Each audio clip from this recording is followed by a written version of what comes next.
E aí, gente bonita, pra quem não me conhece, eu sou a Aniele de Jesus, ou você pode me chamar de Outono Muito Prazer. E eu não dei um nome pra esse vídeo enquanto eu estou gravando, vou ter que pensar em alguma coisa em última hora pra colocar aí na chamada, mas eu confesso que eu tô muito empolgada com esse tema, que eu fiquei pensando e fui pesquisar de ontem pra hoje, na verdade. Mas de qualquer forma, fica aqui comigo, porque no final das contas a gente tá sempre aqui papeando sobre algo que vai te tornar e me tornar a nossa melhor versão.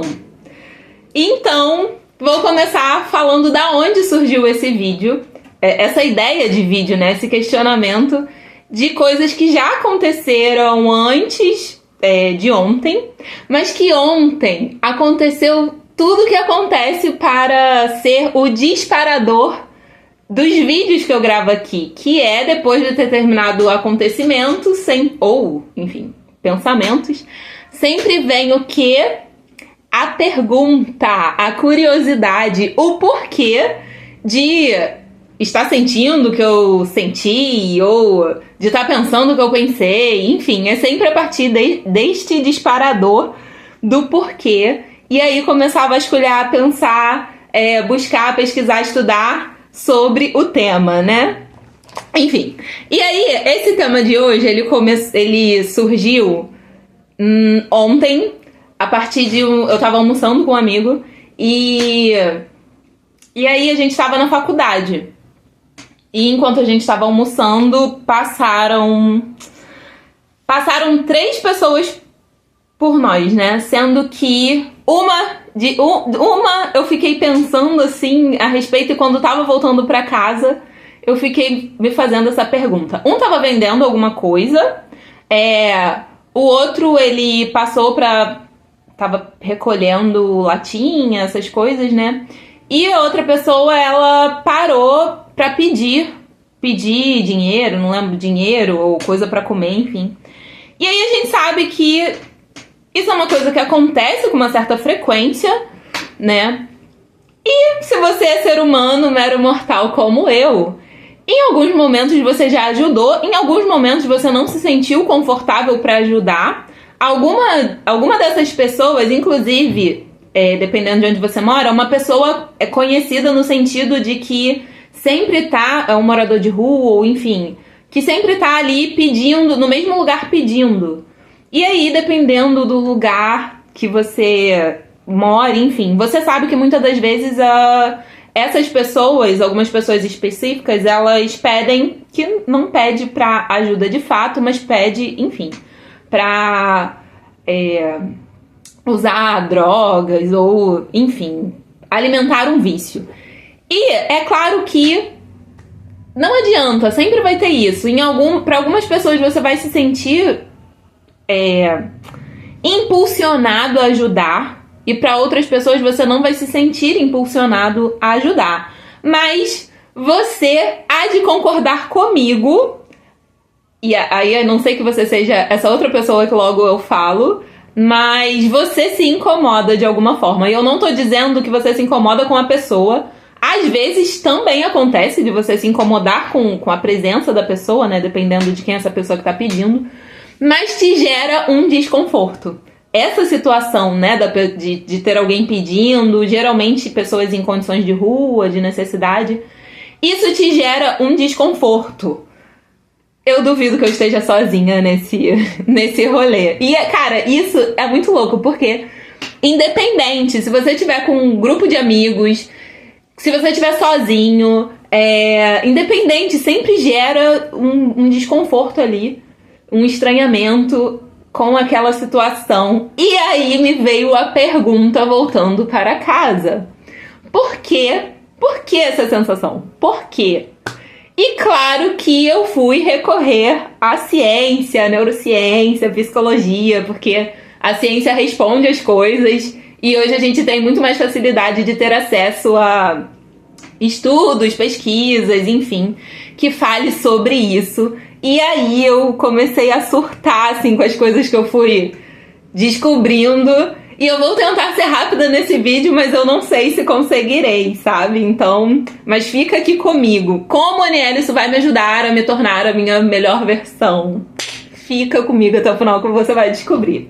E aí eu fui pesquisar essa coisa do porquê esse incômodo. Por que acontece esse incômodo quando a gente lida ou se depara com essas questões que são questões sociais, né?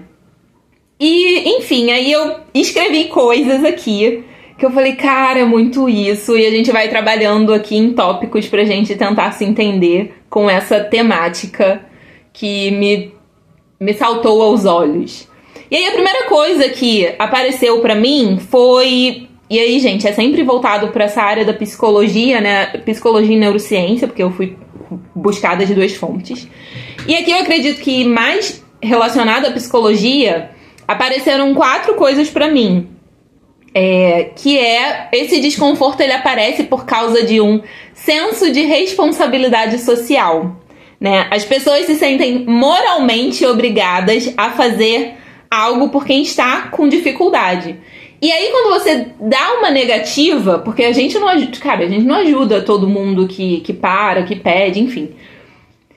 Parece que esse desconforto ele aumenta, sabe? Dentro da gente. Mas é por causa dessa não sei se o nome é crença, mas desse senso moral que a gente tem instalado lá, culturalmente, socialmente, da nossa educação em si, pra ajudar aquela pessoa. Então, provavelmente, se você dá uma negativa, e aí independente dos motivos, parece que esse desconforto aumenta.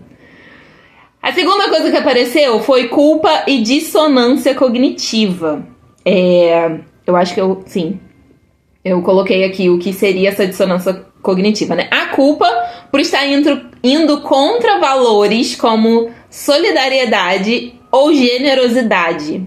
E a dissonância cognitiva, ela é uma contradição de crenças, ou seja, a valorização da ajuda em relação às ações, a recusa. Você não ajudou aquela pessoa e aí você se sente meio culpado ou meio indo contra seus valores sociais de ajudar ao próximo. E aí isso gera um conflito e, consequentemente, isso gera um desconforto aí em você e em mim também. Esse aqui, nossa, esse aqui ele tá muito... Eu sempre falo nos vídeos, né? Mas... acho que isso aqui acontece mais quando a gente tá com amigos, com parentes, enfim, que é o desejo de aprovação social. E aí eu já falei em vários outros vídeos, em diversas outras temáticas, sobre a gente querer ser aceito e amado e reconhecido pelo outro.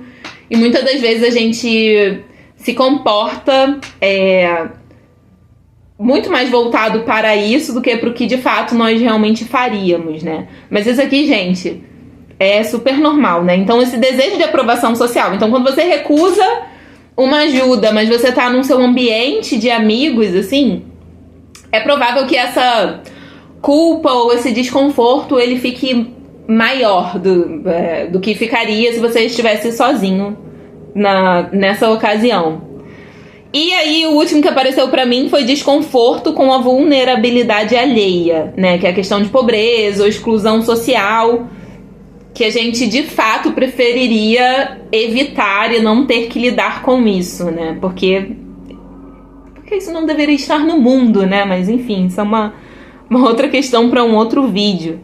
E aí eu lembro, muitas das vezes, de determinadas ocasiões, sabe quando você vê que a pessoa tá passando, assim, que ela vai chegar em você, e eu não querer ser abordada, enfim, gente, é isso, né, nós somos humanos, às vezes a gente tá tendencioso a ajudar, às vezes a gente cria conexão com as pessoas a partir de coisas que a gente já tem instaladas no nosso corpo, de memórias anteriores e experiências anteriores, e com outras não pelo mesmo motivo. Então, assim, não é, a gente é seletivo no sentido de que já tem uma parada programada na gente. É tipo as pessoas que você... Sabe, gente, às vezes que você olha assim de primeira e que você não vai com a cara da pessoa? Por que você não vai com a cara da pessoa? Tem alguma coisa aí instalada em você que linkou quando você viu o rosto da pessoa, assim. Então isso também tá relacionado a comportamentos e coisas que nos geram relacionados a essas situações. E aí eu lembrei aqui dessa coisa do desconforto com a vulnerabilidade alheia, que isso serve pra inúmeras outras coisas, gente brigando e a gente presenciar. Eu lembrei muito de testes sociais, né? Tem uns vídeos aí que rolam no YouTube de testes sociais que é uma pessoa sendo maltratada, sei lá, um idoso sendo maltratado por uma pessoa e as pessoas... O vídeo, a ideia do vídeo é perceber a reação das pessoas em volta, a reação social das pessoas que estão presenciando aquilo. Então esse desconforto, ele é para vulnerabilidades e para outras questões também voltadas à estrutura social que a gente tem como ideal, correta, né? Enfim. E aí eu fui mais curiosa como sou. Ok, já entendi aqui que a gente tem uma questão da psicologia que acontece com a gente. Mas quando a gente fala da minha grande queridinha neurociência, o que acontece no nosso cérebro quando essas questões acontecem, que a gente lida com essas questões que acontecem, né? Alguma coisa acontece, eu já sabia disso, mas eu queria saber o quê. E aí tem uns estudos com ressonância magnética funcional que ele vai mapear em que parte, em que região cerebral tem mais atividade quando você vê alguma coisa ou quando você faz alguma coisa, e isso dá indícios do que a gente está sentindo, porque determinada estrutura ali no encéfalo, ele é responsável por determinadas coisas e funções e emoções e etc. E aí, eu achei algumas coisas, e aí tem uns nomes aqui, tá, gente? Mas não precisa se atentar aos nomes, isso é só pra galera muito nerd ou da área. Eu pesquisei, então, o que acontecia quando as pessoas eram expostas ou viam coisas relacionadas a essa coisa da vulnerabilidade social e da recusa, se eu não me engano, eu pesquisei específico disso. E aí acontece atividades em algumas regiões, né? O córtex pré-frontal, que é uma região aqui da frente, que está associada à tomada de decisões que envolve emoções e julgamento moral. Olha que legal. E aí outras estruturas, a ínsula e a amígdala, que estão relacionadas à empatia e à resposta emocional, também são ativadas. A ínsula tem uma coisa bem legal aqui, ela responde, ou seja, tem atividade cerebral ali quando você se depara com essa coisa da vulnerabilidade, porque gera uma sensação de dor compartilhada. Eu não sei se você sabe, mas já tem estudos que mostram que a dor física e a dor emocional, elas ativam o mesmo circuito na nossa cabeça, dentro da nossa cabeça, no nosso cérebro. E isso é muito louco, né? Então, gera essa sensação de dor compartilhada. E que nos motiva a ajudar, né? Nos impulsiona a ajudar. E a amígdala, ela é uma região do nosso cérebro que ela regula empatia e medo. E isso também vai influenciar na decisão de agir ou não.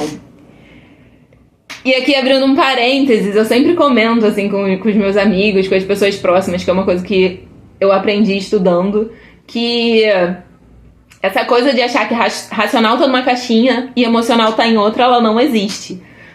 Nossas decisões são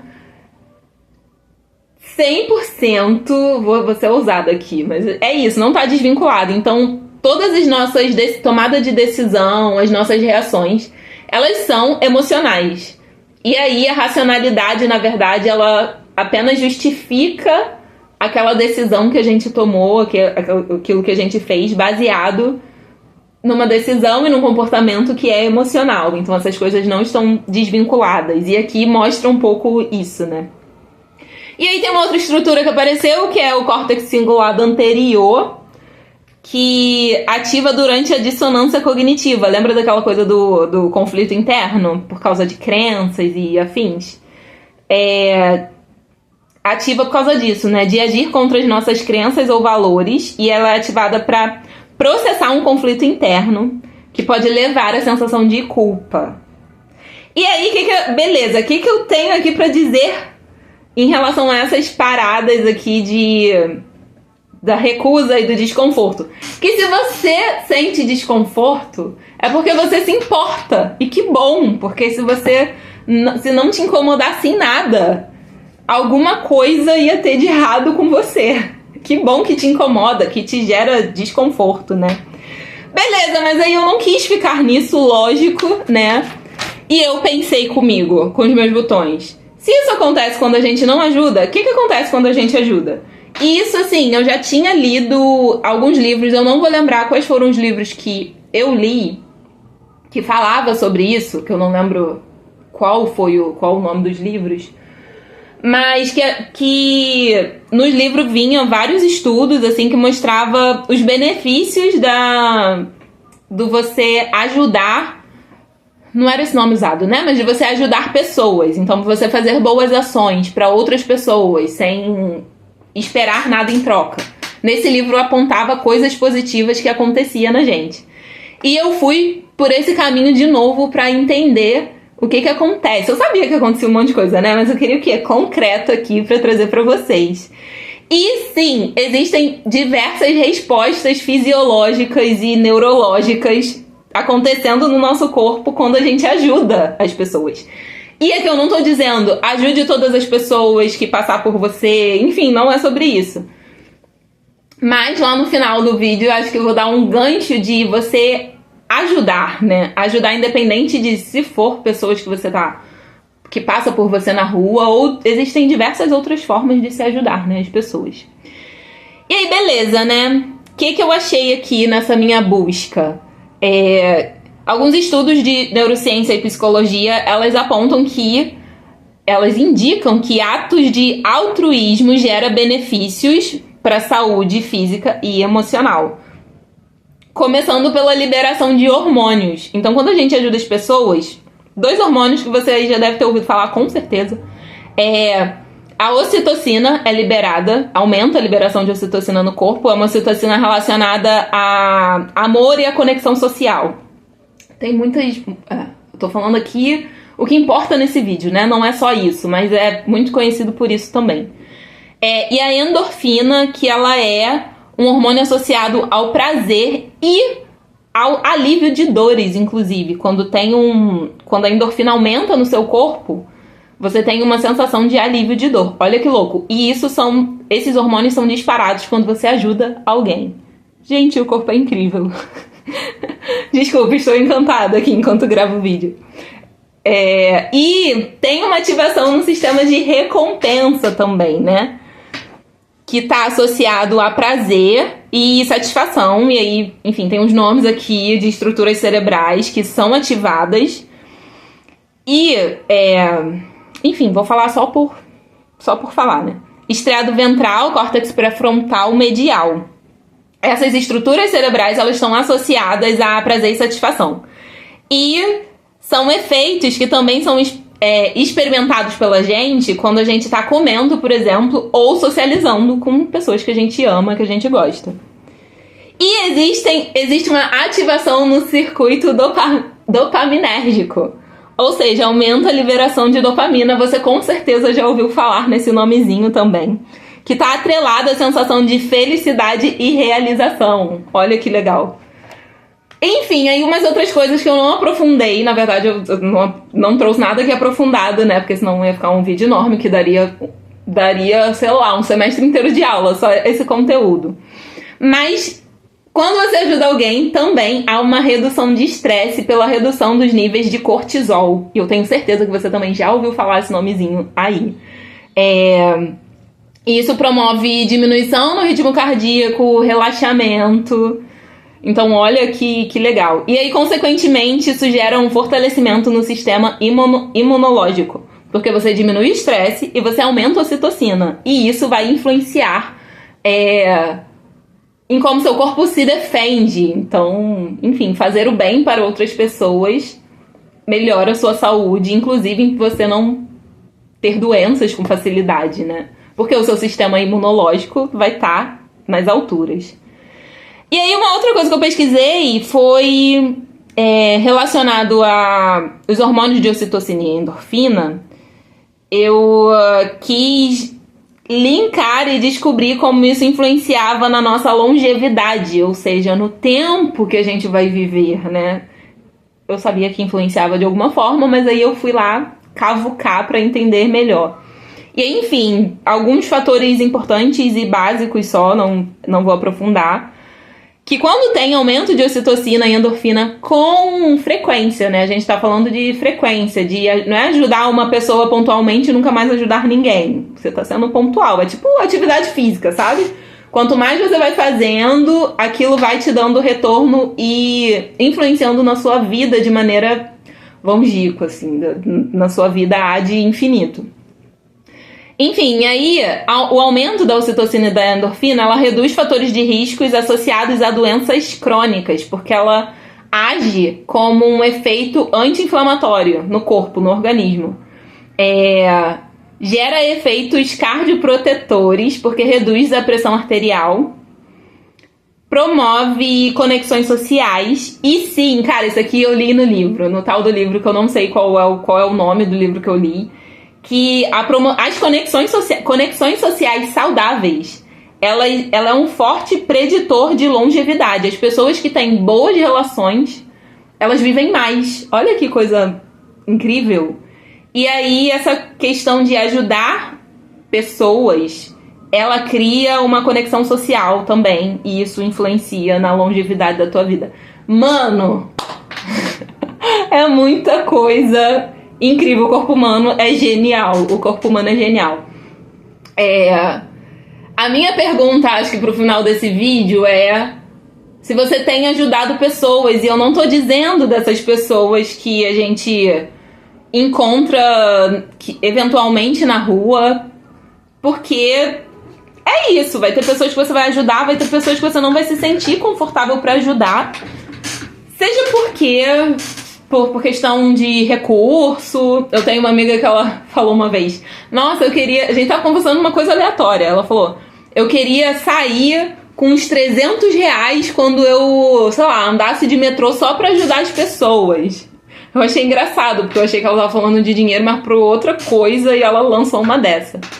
Então, assim, não é ajudar somente essas pessoas, porque a gente não vai se sentir confortável pra ajudar todo mundo e tá tudo bem. Então, aqui a gente já entendeu que, ok, nós não somos filhos da mãe, que não nos importamos. Porque se gera desconforto na gente, a gente se importa com essas questões. E não exclusivamente, né, nesses momentos, mas em outros momentos. E em relação ao que eu li a respeito dessa coisa de influenciar no bem-estar, na saúde também, que não foi de agora, é de algum livro que eu li anteriormente, que a importância de você ajudar gente que você não conhece. Porque assim, gente, as pessoas que eu amo e que estão à minha volta, eu vou ajudar, logicamente. Mas tem uma cereja do bolo aí, quando se trata de você ajudar pessoas que você nunca mais vai ver e que você não vai ter retorno daquilo. Tem uma diferença. Então, e essas pessoas podem ser, sei lá, ajudar, tem doação de roupa, final de ano tá chegando, tem muito disso, né? Pra abrigo, enfim, pra asilo. Então, busque as suas formas de ajudar pessoas e te falar. Ajudar pessoas não é só sobre dinheiro, porque às vezes a gente fica, mas não tenho recurso, ou não tenho dinheiro pra ajudar. Não é só sobre isso, cara. Doação de roupa, sabe? Eu aqui em casa, eu sempre faço um vasculho, assim, de tempos em tempos, perto de aniversário, perto de final do ano, pra desfazer de roupas que eu não uso, ou pra desfazer de roupas, sabe, na minha cabeça. Quando eu libero coisas, eu abro oportunidade pra mais coisas chegarem. Então eu nunca tô guardando ou prendendo nada. Roupa, sei lá, outras coisas da vida. Então existem outras formas de ajudar, sabe? qual é a sua forma de ajudar possível hoje? Vai lá e faz. Isso reflete muito no nosso corpo, no nosso bem-estar. Eu acho sempre que, e não é um achismo, né? Já tem muita coisa aí na ciência apontando essas coisas. Que como eu me comporto influencia em como o mundo se comporta comigo. Na verdade, eu acho que é uma visão, porque minha visão muda e eu atraio coisas boas e vice-versa. O ambiente me modula e o modo como eu me comporto também meio que muda o externo. É um caminho, é uma via de mão dupla, sabe? E aí, já que estamos no final do ano, pensa aí, cara, o que você pode fazer num seu grande ato? Te desafio, assim, a fazer algum ato de benevolência e altruísmo para alguém, uma instituição, não sei, de alguma pessoa que você sabe que você não vai ter retorno. Acho que isso é o importante. Você não vai ter retorno daquela pessoa, você pode ter retorno da vida, e acredito que tenha, e não necessariamente, sei lá, vou doar tanto de dinheiro, a vida vai me dar o dobro. Não é sobre isso, são sobre outras formas da vida retribuir. E é isso, sim, isso ajuda a te tornar uma versão melhor de você mesmo, não pelo interesse, né, de fazer e ter de volta. Acho que por isso a grande questão de ajudar quem você nunca mais vai ver, ou de ajudar quem você não vai ter retorno. Porque essa sensação de autorrealização. Quando eu ajudo alguém, caraca, vocês já devem ter sentido isso, assim. É um bem-estar, para além de tudo que a gente olhou aqui, de estudo, de ciência, de etc. Você sente no corpo um bem-estar, uma felicidade, uma alegria em ajudar o outro. Então, eu te desafio aí a fazer isso até o final do ano, antes do ano virar. O que você pode fazer em prol do outro pra se sentir melhor, pra se sentir mais feliz, pra ajudar, cara. É isso, pra ser pra massagear tua moralidade e teu ego também, porque isso tudo tá acoplado, né? Bom, enfim, é isso. Eu tava muito empolgada pra fazer esse vídeo e espero que tenha lançado uma sementinha aí na sua cabeça e que você traga essa prática como algo recorrente na sua vida, porque vai fazer diferença, com certeza. E a lei do retorno não falha, a vida retribui. Eu te vejo no próximo vídeo. Até lá!